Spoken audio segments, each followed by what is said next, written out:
In a quiet neighborhood in Fort Mitchell, you'll find a retirement home. Vent Haven may look small, but there are nearly 1,000 retirees here, mostly blockheads. Vent Haven's the world's only museum dedicated to the art of ventriloquism. This is the collection of William Shakespeare Berger, a businessman who dabbled in ventriloquism and began collecting dummies in the 1930s. Soon they filled his home, his garage, and a shed. She's a clock when the show starts.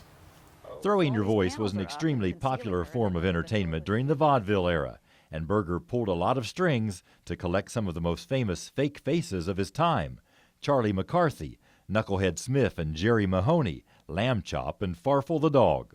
Now luckily there's a ventriloquist for every generation. Oftentimes though they come down the driveway not thinking that they know any ventriloquists, and then they'll see a photo of Sherry Lewis and think, oh yeah, I know who Sherry Lewis is, or Darcy Lynn Farmer, or Jeff Dunham, or Edgar Bergen. And that is what then I focus on in that tour, is how does that ventriloquist fit into the whole arc of the art. The founder died in 1972, but the collection has only grown larger. They just keep coming.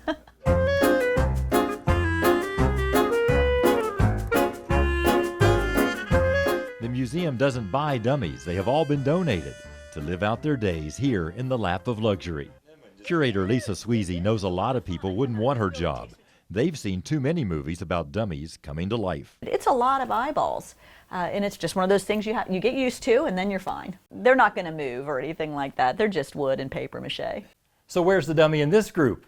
It's the one with his mouth moving. Curators say there's a reason they want this once talkative crowd to stay tight-lipped. Each of these dummies has a voice, and it has a personality, and a ventriloquist worked to develop that. We do look at these almost like musical instruments. The operator isn't here, and so we do not attempt to be that operator. It's a museum where you look but don't touch. These are fragile pieces of entertainment history, some of them dating back to the Civil War. But you have to believe if these characters could speak for themselves, they'd love it that people still remember them when they were full of life. If you're looking to do something that is unique and that you can't do anywhere else, Vent Haven is your place to see. In Fort Mitchell, Marvin Bartlett with the Spirit of the Bluegrass.